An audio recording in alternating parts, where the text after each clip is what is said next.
So I got the tube here tonight, and I found myself at one of those tube stations where they pipe in classical music late at night. Now apparently the reason they do this is to prevent violent crime. And I can tell you from personal experience that it doesn't work. But what it does do, I found, is when you are getting the shit kicked out of you, it's wonderfully cinematic. So. I'm going to start by telling you about my sexuality, if that's alright. It's not something I normally mention on stage, but I've had a few people ask me recently who said, Phil, is it alright to refer to you as a gay comedian? Is that an appropriate term? Or is it perhaps more suitable just to refer to you as a comedian who happens to be gay? And it's a really interesting question because I'm straight.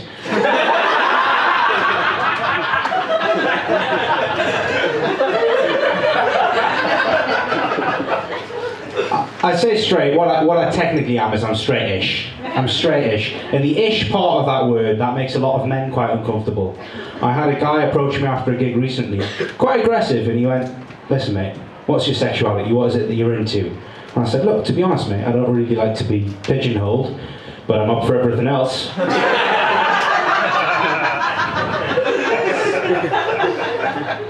He didn't like that. He didn't like that. Something else I need to tell you about me is I've not been very well recently. It's nothing contagious, but I did have to go to the doctor's last weekend, and I said, doctor, I feel like a pair of curtains. Mainly because I feel like I'm responsible for a lot of darkness in people's lives.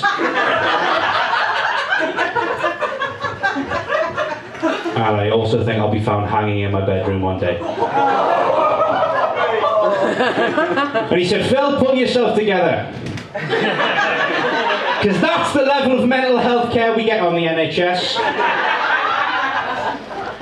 Although, to be fair to that doctor, he did run some additional tests, and I'm very sorry to say that I've been diagnosed with the big C, dyslexia.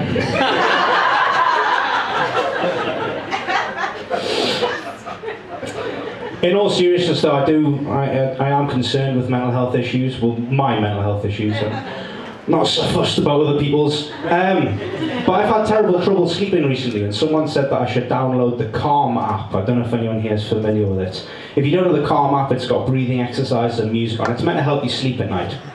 I reckon within about 2 minutes of downloading it, I was the least calm I've ever been in my life.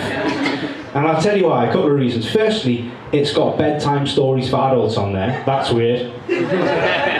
Secondly, a lot of them read out by Matthew McConaughey.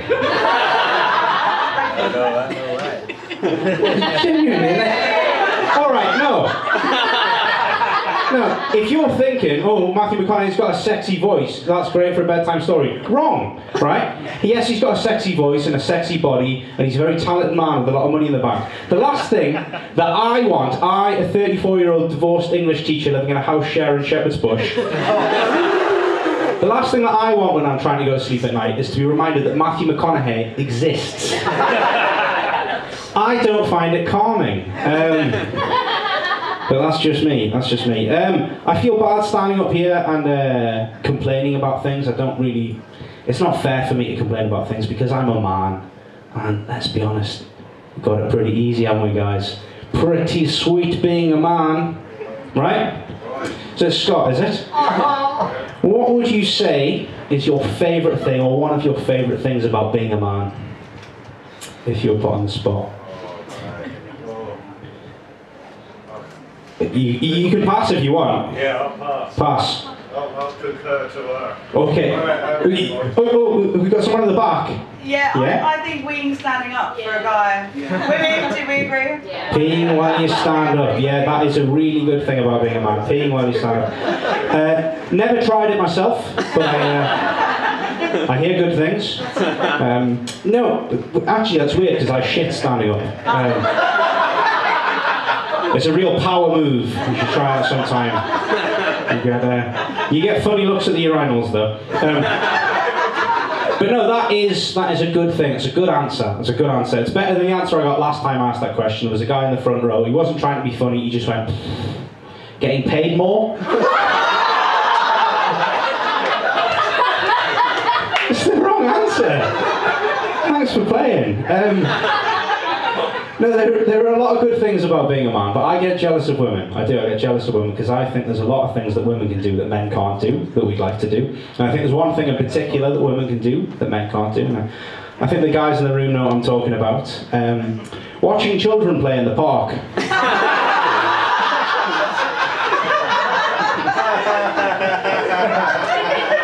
Can't do that, can you, Scott? You can do it if you're a woman, because people just go, oh, that woman's watching the children play, isn't that lovely? If you're a man, people go, oh, that man's watching children play. I bet he wants to fuck them. We don't want to fuck them. Well, I don't really know, Scott.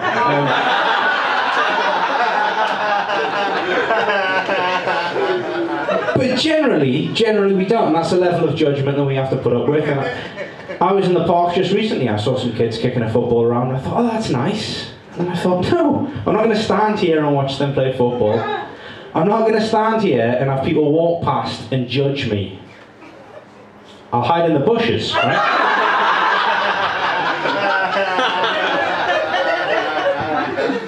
No, in retrospect, it was an error.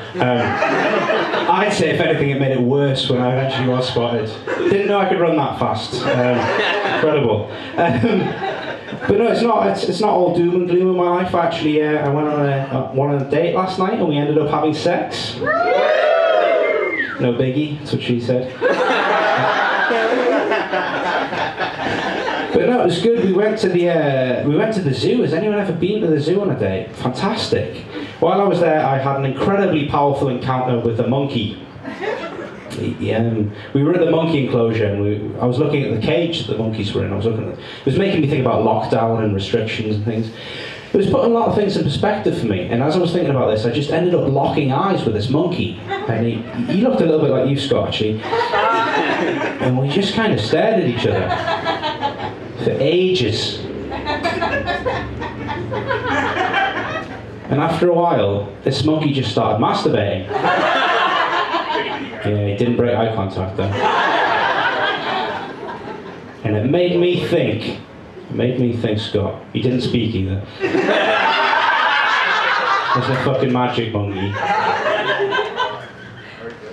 But he was masturbating, and when he'd finished, it went on for a while, but when he'd finished, it made me think, which one of us is really free?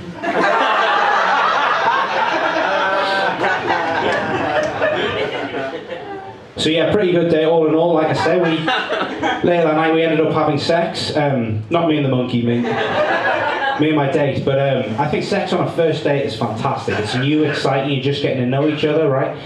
But you've got to have safe sex. Got to have safe sex, everyone. We didn't use a condom, but we were both vaccinated. So safe enough, isn't it? Safe enough. We're very lucky in the UK. People forget how lucky we are. We got the vaccine rolled out really quickly. My date, she was telling me she was one of the people who was lucky enough to get the vaccine quite early on, because she's 93. She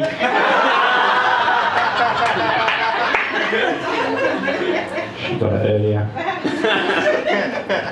Nothing wrong with that, guys.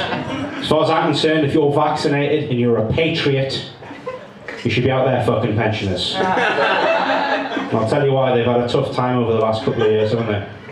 And also, let's be honest, a lot of them have become single recently.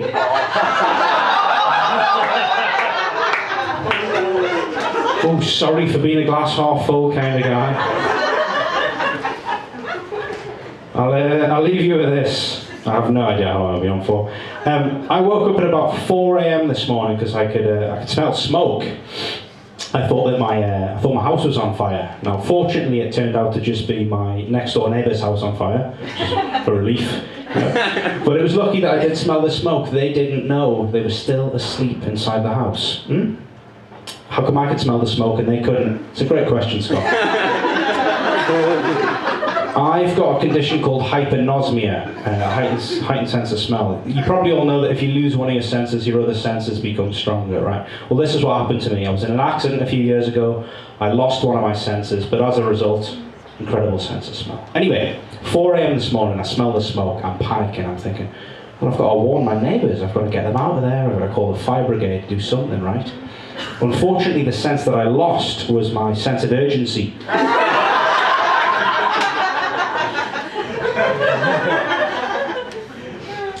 time I'd showered. They were long dead. Shame, nice couple. Just to remind you all, my name is Phil Henderson. If you would like to follow me, I'll be getting the Northern Line home. Balls in your court. I genuinely thought I was just getting a high five there. More of a fist stepper, you know that. Phil Henderson, everybody. Wasn't that great? Right. A lot of love in this room tonight. It's so nice, isn't it? Well, the eye hates it. And Phil, for the next 20 seconds, you're going to have to tell the audience, well, firstly, you're going to have to pick one of the previous acts and tell the audience why they are now your new comedy enemy. Oh, let's get some hate in the room.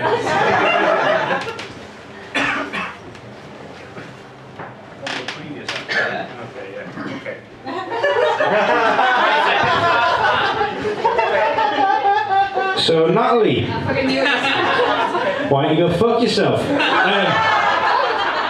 And I'll tell you why, right? Because you're a very talented musician and singer, and I'm such a fucking shit musician and singer that you were talking about New Year's resolutions earlier. This is genuinely true, not this New Year, but the New Year before. Drunkenly, I messaged someone on New Year's Eve, a singing teacher that I found online, and I bought singing lessons, and I never fucking took any of them, right? So I feel like me being shit at music has cost me money, and I resent anyone who's good at it. So I hate you, and I'm never going to speak to you again. This is the final word I will say to you. That was probably more than 20 seconds.